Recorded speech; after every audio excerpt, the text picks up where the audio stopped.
On episode number 7 of the Marine Layer podcast with TJ Mathewson and Lyle Goldstein. On today's pod, Jeff Passan kicked up the hornet's nest of M's Twitter with some comments he made on Seattle Sports Radio in the past week.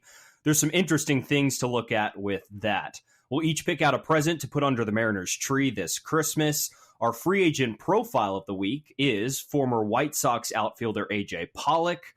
We'll take a look around baseball with our MLB Wraparound, some new complications in the Carlos Correa saga with his 13-year deal with the San Francisco Giants, among others. Carlos Rodon, now a New York Yankee. We'll close out the show with Speak Your Mind. With that, let's get it rolling.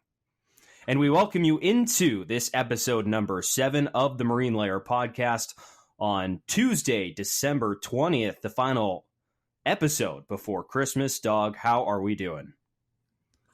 I'm doing great. I meant to bring this up last week, so I'm going to bring this up now to start the show. Baseball Reference came up with their yearly wrap of most searched player in every state. Who was the most searched player in the state of Hawaii? Your fun fact of the day, Dylan Moore. How that happened, I couldn't tell you, but he's taking it right to the bank. So why did you not print it out? There's some, I see blue space on your wall behind you. Why is it not up there? You're like, hey, my guy is number one in something. He's number one in something. I think that needs to be a thing. He's number one in my heart and number one in the state of Hawaii. You're right. I'm going to have to give myself that Christmas present. I'll hang it up right back here on the wall. That's crazy. Needs to get framed. A nice frame, maybe with his head sort of somewhat transparent in the background, sort of like, that like a meme, like kind of joking, kind of looking behind that. I think that would be good. I wasn't expecting that. I mean, there's some interesting ones in that. I was not expecting Dylan Moore in Hawaii. I mean, he doesn't have any connection there, does he? No, he went to school at UCF, like pretty much as far away from Hawaii as you can get. That's going to be a good question to ask. I don't know. That was, I'm glad you're hanging on to that, because as soon as we see that, I'm thinking of you instantly when Dylan Moore pops up in literally anything. And I'm sure you just jumped out of your chair and were screaming around, Mom, look! It's Dylan Moore! Oh, I was fired up. What do you want me to do? And now you're talking up all the makings for a great Christmas present. I mean, we're going to gift wrap the Mariners some Christmas presents later, but you're already giving me the perfect idea for a Christmas present right for myself here. In terms of baseball moments of your career, where does that rank? Somewhere on the Mount Rushmore. Has to. So you winning a state title, Dylan Moore being named mayor of Hawaii. Yeah, and then Cal Raleigh hitting his walk-off home run after that. That's third. Right. I think that's good. I think that's a good list. And does Jared round out the Jared's 3-hit game in his second game round out the top 4? Yeah, that sounds about right. That's pretty close. Pretty close. That's Adam pretty Frazier's close. in there somewhere too with his hit in game 2 against the Blue Jays this past fall. Okay, let's get to some actual content. We do promise we have some content for this episode. It's been a slow couple of weeks for the Mariners in general, so we're sort of in the rumor dissection part of the offseason with, not used to the Mariners being this quiet for this long. There's definitely been some content, but no physical transactions, so we literally just have to cling on to words, and that's what we're going to do. When we look at this first segment, ESPN's Jeff Passan went on Seattle Sports Radio this past week and said some things, to say the least. There's a lot to look into when looking at Jeff Passan's wording, but it's sort of back onto our conversation from last week is how the Mariners are handling this offseason. And Passan's comments were more towards how the fans are judging this offseason towards the team. And he used some words I didn't really like. I'm just going to kick it off here where Jeff Passan says Mariners fans are spoiled, which was probably a poor use of words on Jeff's part, because I really think that in terms of kicking up the hornet's nest, he's like shaking it and putting it on top of his head and then going like this is like, he was really, that was definitely a choice word there from Jeff. It was, and spoiled probably isn't the right word to use, only because when you look at the Mariners' body of work in their resume, they obviously do not stack anywhere close to the top of baseball. They're probably just about at the bottom, considering they're the only team to never make a World Series. They've had 2 different 19-plus year droughts. So the choice of words wasn't great, but I will say I do understand where his general point was stemming from. Somewhat. So his full thing there was you're spoiled and greedy right now. I think most fans are greedy, and only few teams actually feed the greed of their fans. So, maybe that second part is right.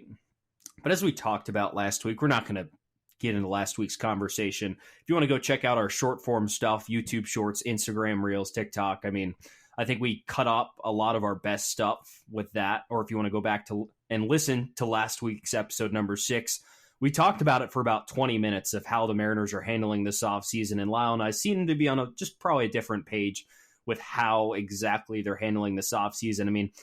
We look at where when I hop in the car to drive home today, Brandon Drury signs a 2-year, $17 million deal. A utility player, plays infield and outfield, and a right-handed hitter.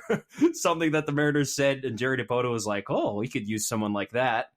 And, another one's off the market. But anyways, back to these comments. A couple things he throws out there when he's there on 710. It's like there's this, in quote, I'm going to quote him directly. There's this disease that happens with sports fans that's accompanied with winning. It's delusions of grandeur. The idea that once you've started winning, every single thing you do needs to be focused on perpetuating that winning. I think we can call it like San Diego Padre-itis, which I think is pretty accurate based on the Padres, signing big contract after big contract after big contract, especially with, their moves to go get Soto and Xander Bogaerts. But he's also pointing out to the fact that we've never once seen 3 teams spend $400+ million in a single offseason, with 2 more closing in on that mark as we speak. And some people expect the Mariners to be spending $400 million. Well, that just isn't realistic. The Mariners aren't going to spend $400 million in one offseason. Even when their payroll was toward the top 10 of the league, they weren't doing that. That's where my issue stems from all of this is, yes, did Jeff Passan maybe cross the line in some people's eyes when he said fans are spoiled? Sure.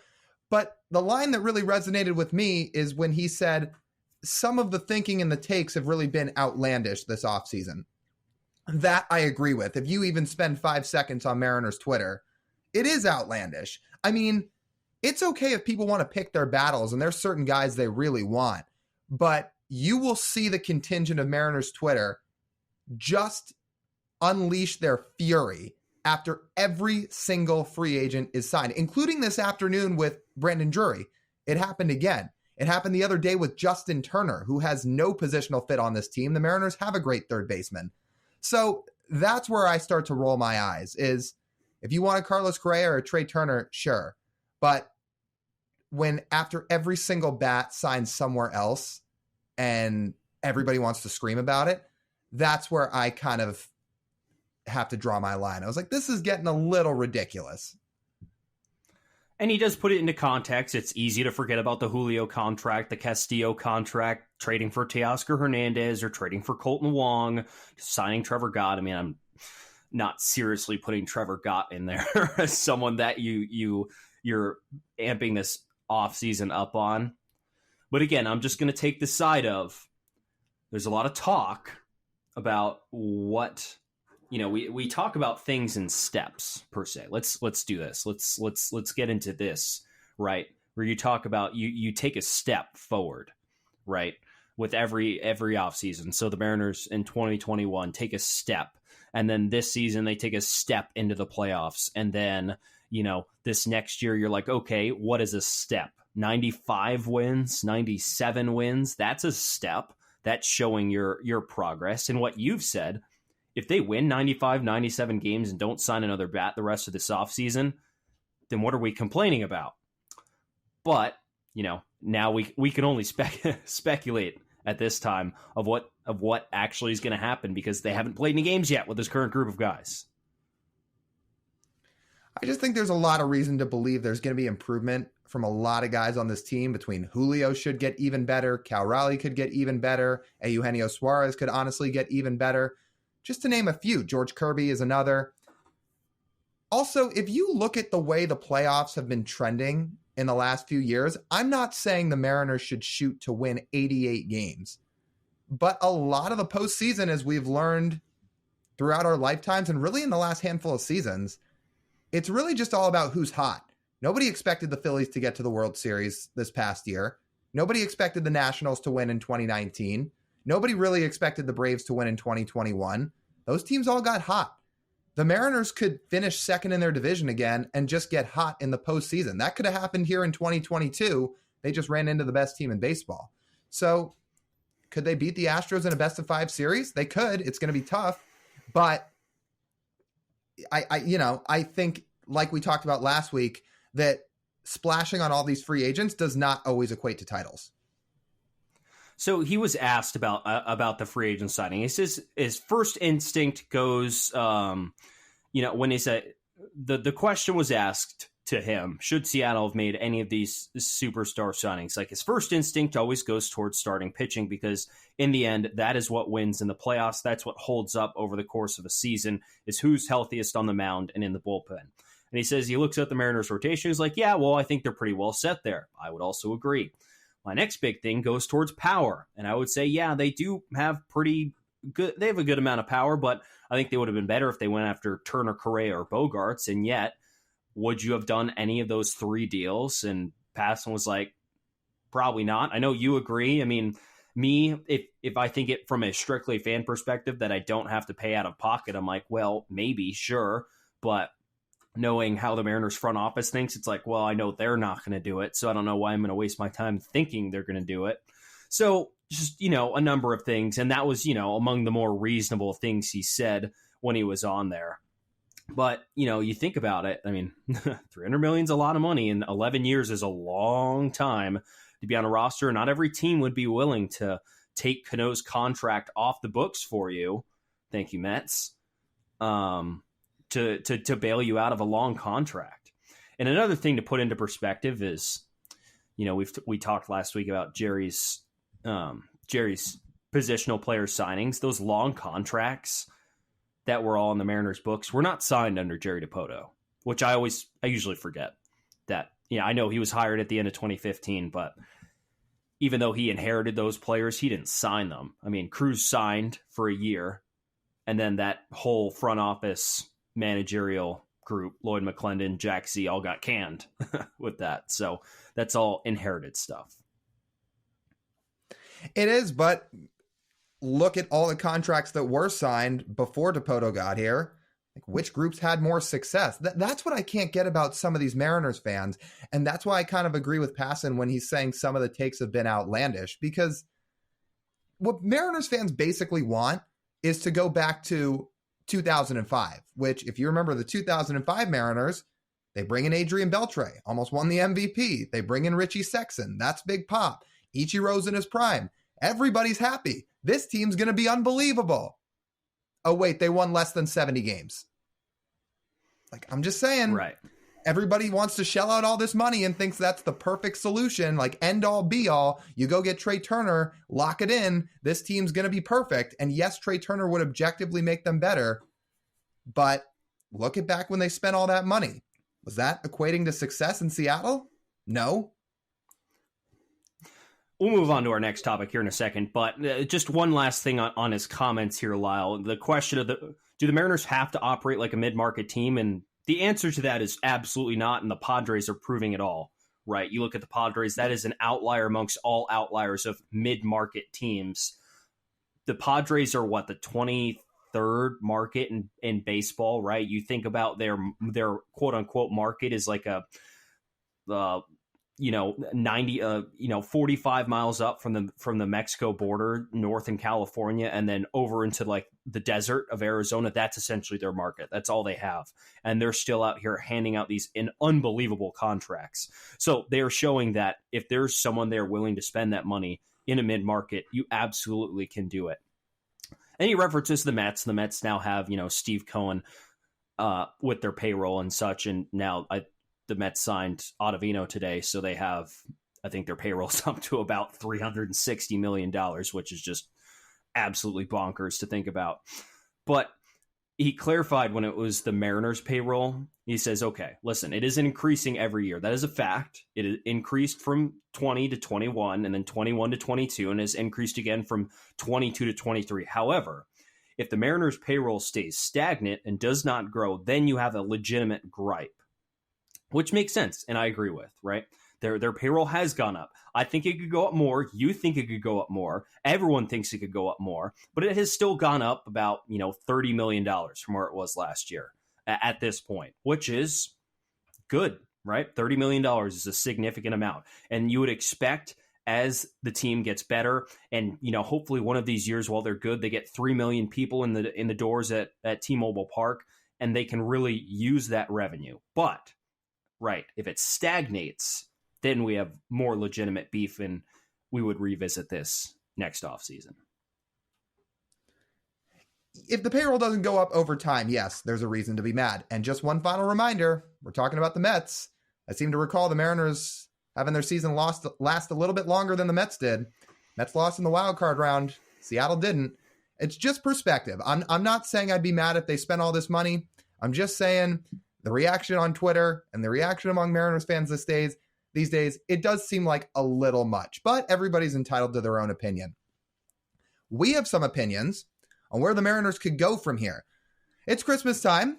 We're going to stay Christmas themed here on the show this week because when you look at the free agent market that's left, there are still some bats out there. There are still some ways for this Mariners team to get better. So in the holiday spirit, TJ and I are going to each pick a present to put under the Mariners tree for how they can improve the roster for the upcoming season. We each pick different scenarios, and I'll throw it to you first, TJ.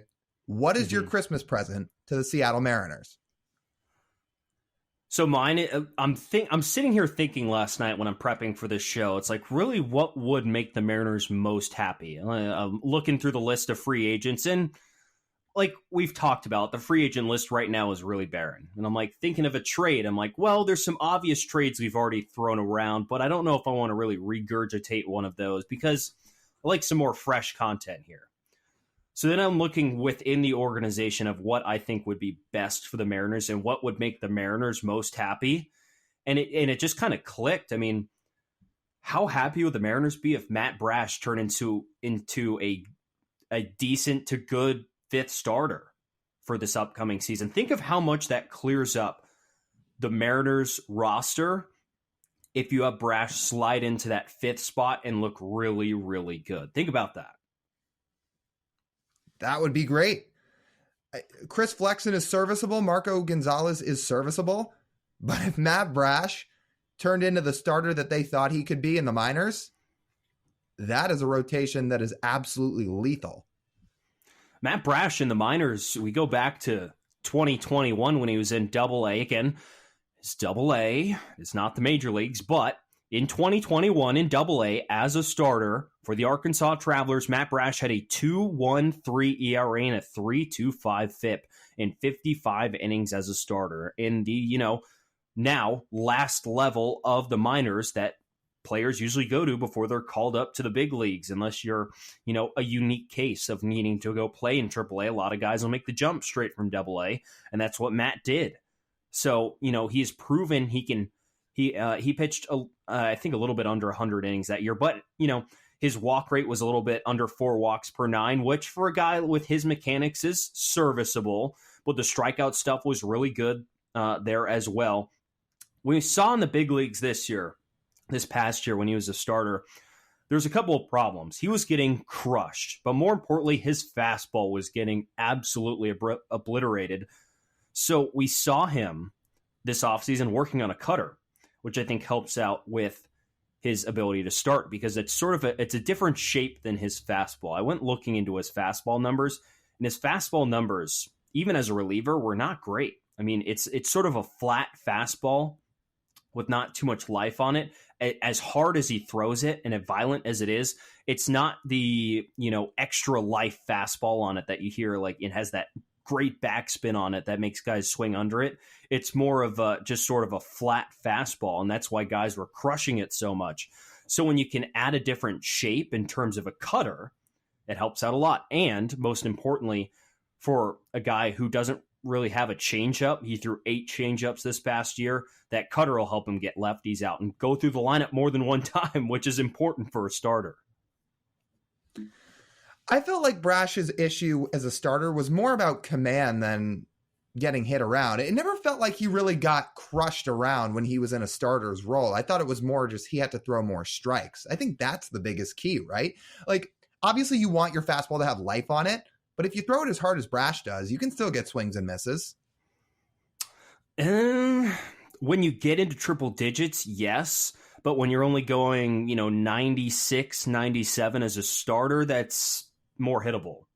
Guys see velocity all the time now. They do. But when you complement it with that slider he has, which is a straight wiffle ball, as it's been called, those 2 pitches are why he profiled so well in the bullpen. Usually you need 3 to start. There are some unique cases like Tyler Glass now who can get away with having 2 pitches. But if Brash is going to learn this cutter and he can refine some of his command, that would be great. I mean, it's easy to forget. He looked better than George Kirby did as a starter in spring training. Even though Kirby had the much better year, Brash outdueled Kirby for that final spot in spring training. He just kind of lost his command when the season rolled around. His command looked good in the spring. I don't see any reason why, with another year and another offseason under his belt, why he can't figure it all out. So Brash, when he went to the bullpen, a 2.35 ERA in 30 2/3 innings, 43 strikeouts. When he took his little hiatus down to AAA, came back up, and then when he was in the bullpen, he was really good. Man, on that Game 3, Lyle, he was unbelievable out of the bullpen. That was so much fun watching him there at T-Mobile Park. But if he's a starter, right, he refined his command a little bit. I don't know how much of a mechanics tweak he'll need to make, because I know people don't love his mechanics, and there's a reason people project him to the bullpen, because it's not really a smooth, consistent delivery, which a lot of starters need. If you watch George Kirby, it's about as smooth as it gets with him on the mound, but Brash a little more herky-jerky, so it doesn't really work out too well with him trying to start. Another thing I was thinking about with this is not just, okay, we found a place for Matt Brash, but it's also like how it sort of clears up the system a little bit, because then you could trade both Marco and Flexen if you want, or you have those 2 starters down in Double-A, Emerson Hancock and Taylor Dollard, or even you could throw in Bryce Miller there too, that are a little more expendable as a trade piece, because you have a young guy pre-arb in your rotation. You'll have 3 pre-arb guys in your rotation throwing. And it's like, okay, we trust these guys. They're young, cheap, and under contract for a while now, and they all have well above average stuff. Okay, I think we can be a little looser in our trade talks with Emerson Hancock, Taylor Dollard, and Bryce Miller. And if there's one thing that is more valuable than anything else in baseball today, it is young, major league ready pitching, which the Mariners potentially have 3 of them behind Matt Brash, if you were to be good. And if you were to be good, then you'd have 4. So it would really put a bow tie on the Mariners draft and develop for a guy like Matt Brash, who wasn't very highly touted. That would be great. Obviously, you'd want some rotational depth somewhere, but if Brash was as good as the present you're making him out to be, the one you're trying to hypothetically give the Mariners here, I mean, yeah, there's your 5 starters for the next at least 3 to 4 years. Mm-hmm. And all of a sudden, yeah, like you said, you need another bat, or you need another piece in the outfield, whatever. You can go trade some of these minor league guys for major league pieces. That would be great, especially because your rotation would be absolutely locked in. The only thing you'd ever really need is an injury replacement. And if you think about it, like, what is more valuable, Matt Brash with a let's say a 2.5 ERA, because if we think about regression a full season, I'd say a 2.5 to 3 ERA in the bullpen is probably the area a good version of Matt Brash hangs around in the bullpen. Or would you take maybe a 3.8 to 4.2 ERA as a 5-starter? I mean, I feel like I'd take the 5-starter. Yeah, if that ERA equates to 2 to 2.5 wins, that's probably more than he's going to put up in the bullpen. So absolutely. I mean, if you're putting up a 3.8 ERA as a 5-starter with the way Brash can strike guys out and the stuff that he has, sign me right up. So for my free agent profile here. All right, before I'll let you get that line in here in a second. I'm going to look this up here really quick. Just to put it in perspective of how many wins above replacement the best relievers in baseball get, as the best year possible, right, can have about 2.5 wins. Edwin Diaz this year, as I wait for this Fangraphs page to load here, some perspective, right? Edwin Diaz had one of the best reliever seasons of his career and all time through 62 innings, an ERA of was extremely low, a 1.31 ERA. He was only worth 3 wins. And Matt Brash, if he puts up a 3.8 ERA and throws 150 innings at the back end of your rotation, is easily worth 3 wins as well. So there you go. Go ahead, Doug. Yeah, like I said, sign me right up for Matt Brash being a viable starter. We know the Mariners still need bats. So the present I'm going to put under the Christmas tree for Seattle this offseason is another bat. And yes, what you have left to pick out is not the same as it was just a few weeks ago, but there's still some serviceable bats out there. The Mariners need a right-handed hitting bat. And one that's still out there that I think could work really well for this team is Will Myers, a guy who has been a pretty good bat most of his career. He's going to be fairly cheap. He can play first base. He can play the outfield. He can DH. So he's fairly versatile. But the biggest thing with him is he really crushes lefties. I mean, this past year, he put up a 130 WRC plus against lefties. So that's 30% better than league average. For his career, he's put up a 119 WRC plus against lefties. So that's 19% above league average. His career OPS against lefties, it's over 800. If you're the Mariners and you're looking to not really open up your checkbooks all that much this winter, fill a need, and improve your roster, he seems like a pretty good fit. I agree. And I'm looking at his defensive numbers too here. And, you know, overall, as long as you keep him at a center field, he's, you know, serviceable in the outfield, which is where you'd want him to play, right? You'd want him to mix in a little bit of DH. You'd want him to get out there in left field a little bit, where for his career, he's a plus defender in left field. He's played just about 1,000 innings in left field in his career. At this stage of his career, maybe not quite as good of a left fielder as he was younger. He played a lot more center field when he was younger and earlier on when he was Tampa Bay Ray. Padre at Tampa Bay Ray. His career's been all over the place, but his defense is fine. And again, it doesn't even need to be good defense in the outfield, really.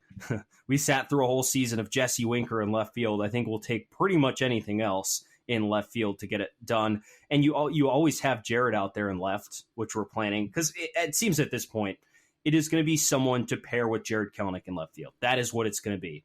So you think, okay, who is someone who you could play out there on defense 30% of the time, right? When you really need a guy out there, when you can put an extra right-hand bat at DH, when there's a lefty on the hill that's really tough that you're going to sit Jared for, and you're going to want a righty in left field, and you're going to want a righty at DH. Okay, we don't know who that DH is yet. They could probably sign someone else, but Will Myers would be a good choice out there, I think. And you're right, for his career, very, very good hitter, very productive. Seems like a seamless fit. We think Jared Kelenic's going to progress this year for a lot of reasons, and I think in future shows we may have some time to talk about that. One of them being that the shift is not going to be a thing anymore. So, especially against righties, which is his much better side, there's no reason he can't hit righties. And then if you play Will Myers to his strength against lefties, seems like a pretty seamless platoon. The Mariners like their platoon at second base right now with Dylan Moore and Colton Wong. Could be a similar story in left field. And especially because Myers shouldn't cost all that much money, I'm going to guess somewhere from $8 to $10 million. I'd be really interested to see him here in Seattle, and I think he would provide a nice boost to the lineup, like you talked about too.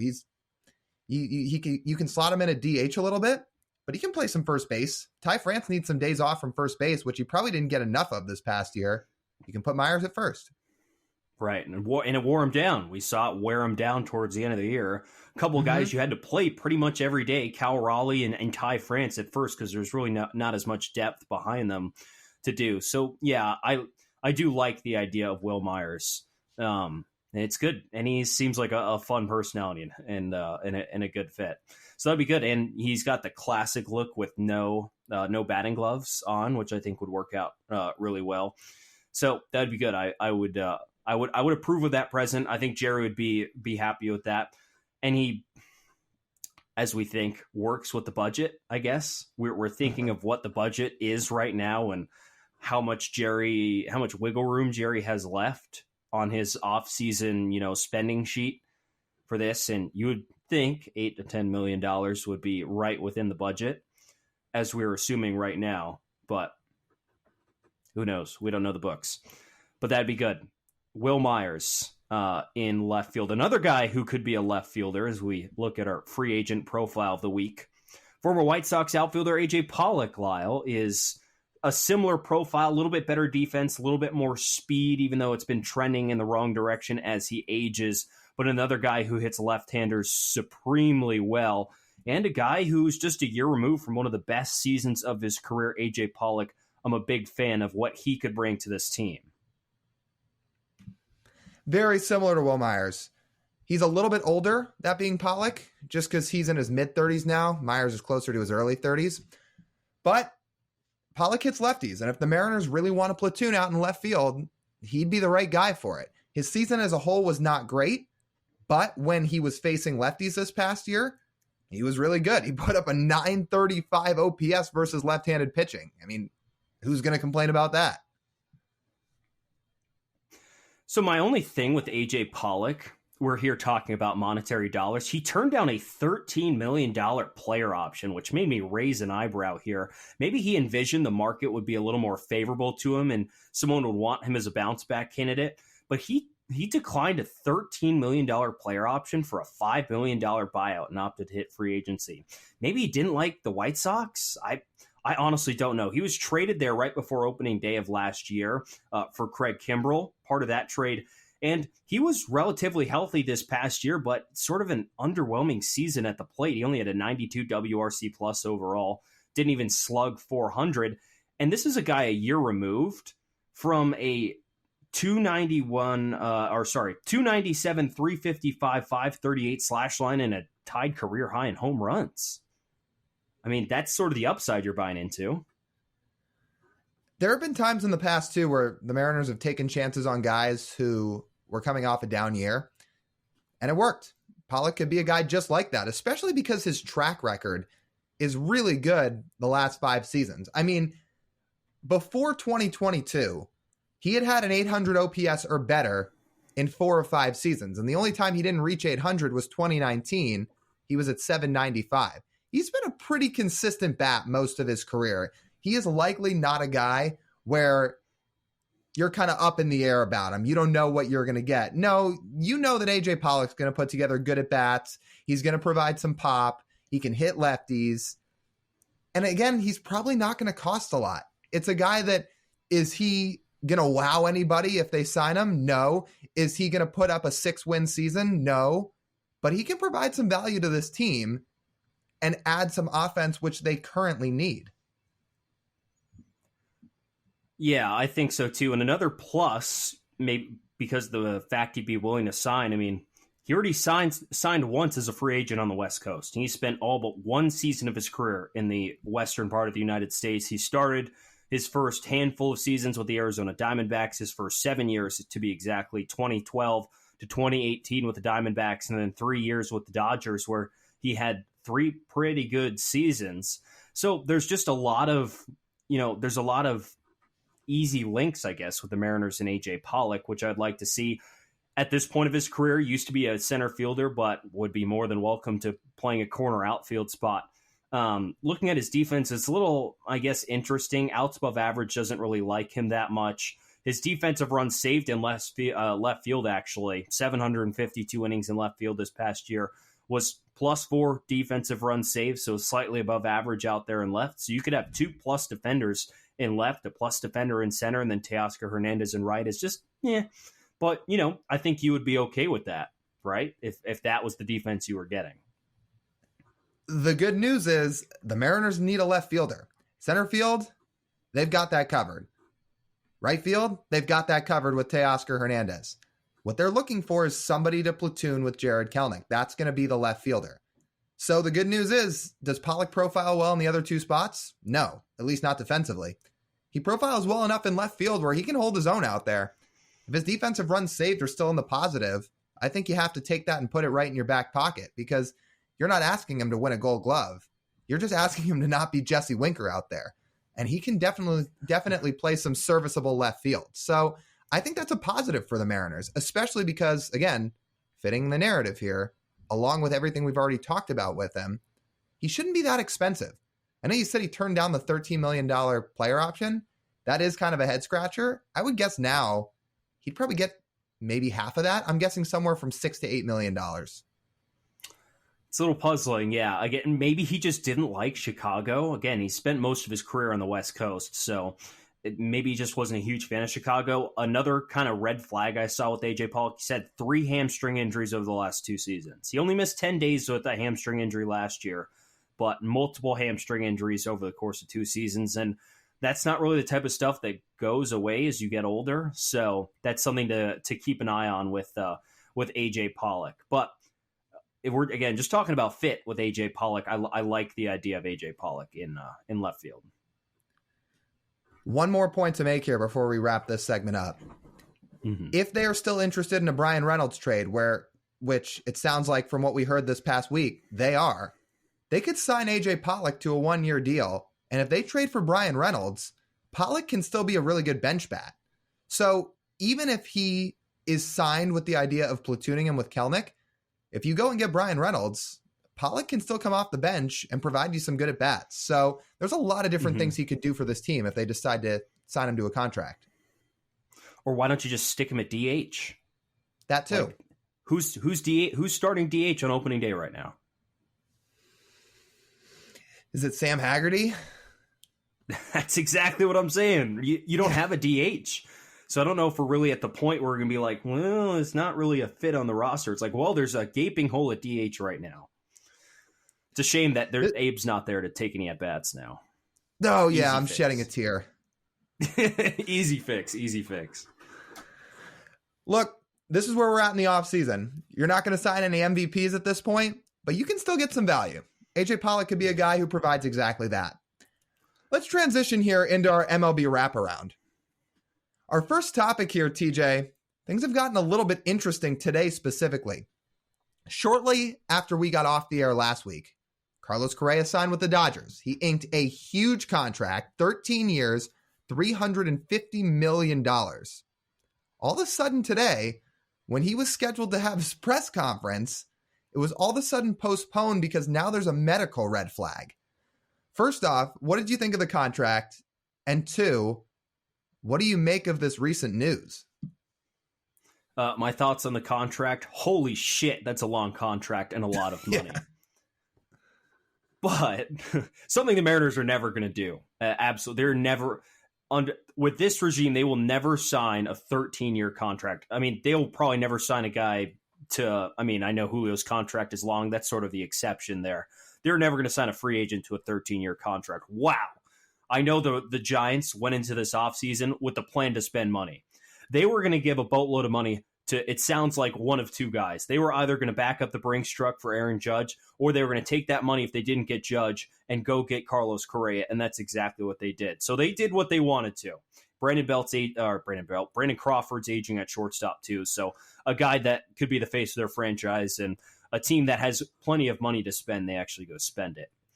But that really made me raise my eye because it is not official. It is not. Right? If it was official, they would have had their press conference earlier today, about 3 hours before the press conference. Giants PR sent out an email. I saw a screenshot of it on Twitter. It was one sentence. There was no intro. There was no outro. It was literally, today's press conference is postponed. That's it. And there's some inklings on it that you're right. There's a red flag, and I'm trying to think. So whenever we hear a red flag with a physical, it's almost always pitchers, because it's either something in their elbow or something in their shoulder, which would prevent them from throwing long term. But position players, like, what could it be? I'm guessing it's shoulder, right? You would think, because that's something that would shoulder or back, maybe. I was going to say, if you remember, a few years ago, he had some back issues that caused him to miss some time back when he was in Houston. I don't know if that's what it is or not, but yeah, that would be a little concerning. Could you imagine Giants fans this winter, though, if they go from Arson Judge to Carlos Correa being a Giant and then not being a Giant? Yeah, the deal falls through because of medicals. I mean, wouldn't you still have to sign him, though? Yeah. I mean, how could you let him walk out of the building at that point? Cut some guaranteed money off the contract.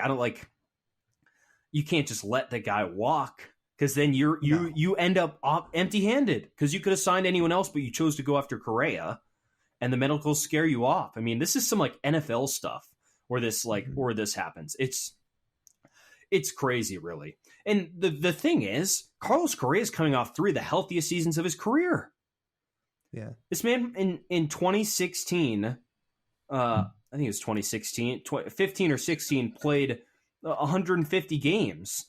And then the last 3 years, he played 58 of 60 games in the pandemic season. He played 148 games in 2021. And then in 2022, this past season, played 136. You take that. He's been in the lineup, again, more reliable than most shortstops in baseball in terms of showing up the last 3 years. And this just shocked me. I'm like, wow, just to cancel the press conference? I mean, it's that serious. You literally can't say this is done. I'll be interested to see how all this unfolds, because the Giants know that they need Carlos Correa, especially after losing out on Judge. They need a face of that team. They need a guy who's going to anchor the offense. Signing Mitch Haniger is great, and as we know, he is a very, very productive outfield bat, but he's not Carlos Correa. And whatever medical concern you have with him, you still better do whatever it takes if you're the Giants to keep him in San Francisco, because I would guess whatever this injury is not going to hamper his career for 13 seasons. So do what it takes to keep him there, because he is arguably the best shortstop in baseball. I'm going to give a shout out to Correa for doing, when everyone looks at Aaron Judge with the ultimate bet on yourself thing this past season, where he literally, he turned down an extension from the Yankees, went out and had one of the 10 best offensive seasons the hitter's ever had at the plate, you could argue. And he cashed in big this offseason. And then Correa essentially did the same thing. The Astros offered him a 5-year, $160 million deal last season, an AAV of 32. He turns that essentially, if you include what he made with the Twins this offseason after he walked from Houston, a 14-year, $385.1 million deal. It's pretty good. You know the real reason that he took that deal in Minnesota, right? Because there was no market last year. I think the bigger reason is because he changed agents in the middle of last offseason and just recently hired Scott Boras. Oh, what I remember reading, too. What I remember reading last year was if Correa had signed some mega deal last winter, it wasn't Boras that got a big chunk of the deal. And Scott Boras basically sold Carlos Correa on the idea of just take a short deal this winter, opt out after 1 year, have a good season, and I will get you significantly more money. And to be fair, he did. So, we roll our eyes at Scott Boras because he can be kind of infuriating to deal with. And I'm sure for teams he is too, but he is very, very good at his job. Yeah, he is. And again, congrats to Carlos Correa. That is only the second 13-year deal in baseball history. A guy who signed a almost half as long contract, but we got pretty close with this one. Dansby Swanson signs a 7-year, $177 million deal with the Chicago Cubs on Saturday. If you want to listen to what we had to say on Dansby Swanson, it was in episode 4 of this podcast and our free agent preview, so we don't have to go really into any of his numbers. But this is a pretty reasonable deal for both sides, and one where I could probably say it's a win-win for both. Finally. I mean, how long did we have to wait around this winter to see a reasonable contract? For Dansby Swanson, this is actually what he's worth.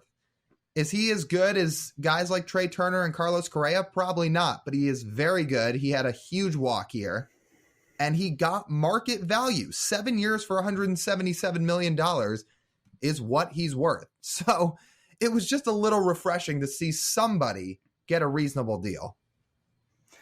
25.2 AAV over 7 years. So he'll be a free agent again when he's 35. So he could sign another contract if he does well on this, and other teams think he aged well. But my question with the Cubs is they had this money to sign Dansby Swanson, but they decided not to sign Wilson Contreras. You could argue is a better player. I don't know what the story is there, because they didn't sign any of those core guys from that World Series team, which was always interesting to me. But they had a needed shorts. I don't know.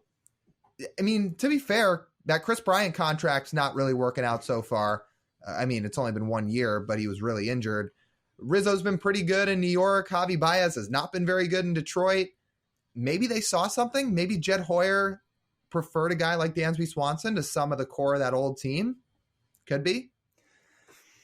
I guess. I mean, but of all those guys, would you choose Dansby first? I mean, now maybe. If hindsight was 2020, I'd probably say no. I'd probably rather have Wilson Contreras, just to be honest. Better hitter.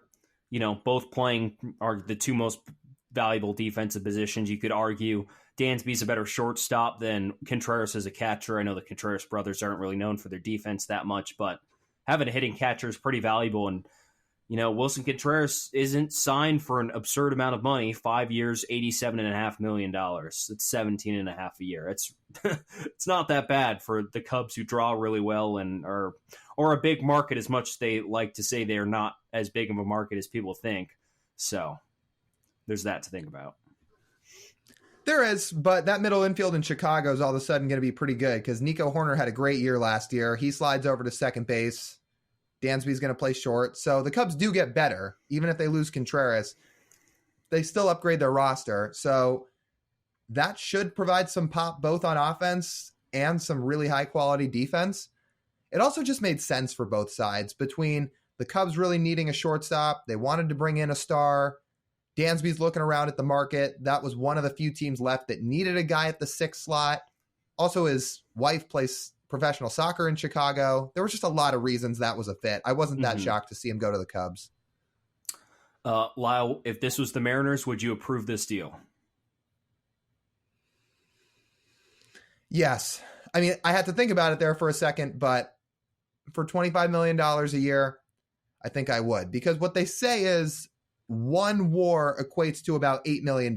So to be fair, if Dansby Swanson put up about 3 wins a year over the course of 7 years for the Mariners, he would live up to the contract. And I think he can do that. From a starting shortstop, that's not too much to ask for when you're playing. You're already a good defender. That alone is worth about 2 wins. So you add on a little bit of offensive as well, and bam, there you go. That's 3 wins. So I don't think it's I would also say yes, especially since it's 7 years and he's only going to be 35. He will end it in his age 34 season, which is reasonable, right? That's nothing. The other 4 guys are all going to be 40. The other 3 guys are all going to be 40 when they're done. A lot of reasons to like that contract. Moving on to the next guy, Carlos Rodon. Rodon goes to the Yankees for 6 years at $162 million. Man, this Yankees rotation, with the snap of a finger, just went from good to great. Yeah. Facing him in the playoffs is going to be a pain. It's going to be a pain in the ass. You're going Cole game 1, Rodon game 2, Cortez game 3, and then some combination of Severino maybe in game 4, or maybe they signed someone else to start. But man, I mean, they have put the Yankees have put their checkbooks and really flex it by signing Aaron Judge to a historic deal, and now Carlos Rodon gets the contract he's, graciously waited for in his injury-riddled career, finally gets 2 good back-to-back seasons, and a team finally drops a bag on his front door. And, it's really good for him that he's going to get $27 million a year. So the Yankees now have guaranteed over $500 million this offseason, which is sort of a ho-hum offseason for them. What a change in narrative for the Yankees. A couple weeks ago, we were saying this team might miss the playoffs if they lose Aaron Judge, because we said if they don't have Aaron Judge on this team, I don't think they're a playoff team. Well, now all of a sudden, between bringing Judge back and a 1 through 4 in that rotation that's really, really good, Cole, Rodon, Cortez, Severino, like you said, they've got a little bit of thump in that team again. Like, they provide a little bit of fear into an opponent's eye. I never thought they had much of a chance against the Astros this past year, even though they got to the ALCS. Now all of a sudden they're pretty scary. We always talk about the Mariners catching the Astros. This is the Yankees' move to catch the Astros, because now you can legitimately look at them in a playoff series and think, well, if we're starting Cole and Rodon 4 of the 7 games, we like our chances. No matter what our lineup looks like outside of Aaron Judge, I think you'd have to like that. And I agree, and that's probably their line of thinking when they go with Rodon. It's a shame he's going to have to shave. He usually has a pretty good mustache going, Rodon does. But you know what? Nonetheless, the Yankees, they've signed Judge, Rodon. They re-signed Rizzo as well. So, they're sort of running it back, plus Rodon, and that's probably the right idea there in the Bronx. So good for Carlos Rodon. A deal that really shocked me. Rodon's deal didn't. This deal did. Andrew Benintendi, we thought was going to get probably a 2-year deal, but shows you how plugged in we are to the industry. 5 years, $75 million for Andrew Benintendi to go to the Chicago White Sox, essentially taking AJ Pollock's spot after he walks. The largest free agent signing in Chicago White Sox history. Just another cheap franchise. $75 million. Is your biggest contract ever over the course of 5 years. It's pretty remarkable, especially because they're in a big market. I know they're the secondary team in Chicago, but you're still in Chicago. It's not like you don't have money. Meanwhile, pairing that with the fact that Andrew Benintendi is a good player, but not a guy I'd want to give that type of deal to. I don't know. It's a head scratcher all around. It's not like you have a poor owner either. Jerry Reinsdorf owns the Bulls. Like, what are we talking about? And they just, I remember when they set the record with Grandal a couple of years ago, and I was like, made me raise an eyebrow. I was like, oh, okay. And then they break it again. It's like, whoa, $75 million. And again, we have our complaints about the Mariners, but there are some teams that make the Mariners look like the Los Angeles Dodgers and the New York Mets. I mean, it is really incredible. So it'll be interesting to see how Benintendi fits there. I would imagine his power is going to go up a little bit. The Baseball Savant home run predictors by ballpark, they would double his home run total, Benintendi's, if he went from where he played this past season, Kansas City and New York, to Chicago from 5 to 10. He had a career low power output, but they like his value. He still had a WRC plus of 122 last year, while only hitting 5 home runs, which is pretty impressive. It shows you how well the rest of his offensive profile was. So this is pretty good for them, a much-needed addition there in the outfield. And when you look at his OPS plus from last year, it was the second highest mark of his career. It was 120, so 20% above league average. The only year he was better than that was 2018. I just worry, I guess with playing in Chicago, it should help his power numbers, but he also had some very down years before this season. So I don't know. Again, there's a reason that we had our questions when this contract was signed, because a guy that has not exactly had the most lucrative offensive profile for his career getting a 5-year deal like this seems a little bit much, but maybe playing in Chicago can help his offense, because I just sat there and thought, again, he's mostly a contact guy. Like, he is not gonna fill in for Jose Abreu's shoes, right? So 5-year deal, I'll be interested to see how that one plays out. I would not have given him that deal if I was Seattle. Yeah, I wasn't going to give him a 5-year deal either. I think it would have been okay because there's still a little bit too much strikeout in the Mariners lineup. Julio strikes out a bit. Cal strikes out. Suarez strikes out, etc. You can go down the line, right, with a little bit. Ty, when he struggles, strikes out a lot. And Benintendi would sort of balance that out a bit if he was going to come in. But, again, the profile is just not great. It's not one that necessarily ages great. I mean, no offensive profile really ages great unless you're Barry Bonds and you eat a balanced breakfast. But alas, 5 years was probably a little much. The AAV, I would have been like, well, of course you do that deal. But $75 million over 5 years. Yeah, I'm good. Yeah, I'm okay. Spend some more money, White Sox. That should not be your biggest contract. And that's how we'll wrap that segment up. Let's transition now into Speak Your Mind. Well, TJ, what's been going on in your life in the last week? What have you been thinking about? All right, well, I have a couple things that are really intrigued me / pissed me off. I think you know what one of them was. I sort of broke it down for you this morning, but I'll reiterate it for this podcast. I mean, I want to just give a shout out to scammers. You guys have gotten really, really, really good. I mean, I'm going to give you a hat tip. I got a text this morning. It's Christmas season, right? So you're ordering stuff and it's getting shipped places. Now, I wake up to go to work at about 8 o'clock in the morning. I work in radio and I don't work morning shifts, so I don't have to get up that early. So if those of you wondering why I'm slacking, I'm not. Anyways, I wake up and I get a text. I had some background. I bought my dad a couple of Christmas presents from a website and they were being shipped. And one had just shipped the day before because I'd gotten an email notification like, okay. So I wake up and I see this text in my phone that was like, oh, you've inputted the wrong, we can't deliver to this address. You'll need to re-input it. So I'm like, huh, okay. Groggy-eyed before coffee in the morning, of course. So I open it up, and it is a very legit-looking USPS website. I mean, about as legit as it can look. I mean, it was, copyright, USPS, everything. I'm like, wow, this looks like the USPS website. And I got duped. It was not great. And I have a new credit card coming for me on Friday because that was don't ever put your information into those things. Just please don't. They will let you know if you screwed up. Don't do it, please. Don't be like me. It really threw a wrench into my day, and I was pissed off for most of the morning. So that's one.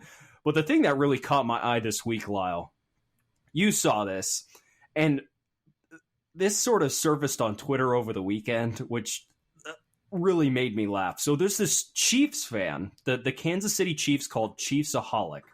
He dresses up in a full wolf costume and goes to every single game. He has season tickets. And he's very active on Twitter. He live tweets through the whole game, yada, yada, yada. So he went quiet on Twitter, and the Chiefs were in Houston this past weekend playing the Texans, and people were like, is this dude okay? So some people went looking for him, and they're trying to figure out where he is. He hadn't tweeted anything since December 16th, which was Friday, and he said he was going to go to the game on Sunday, which was the 18th.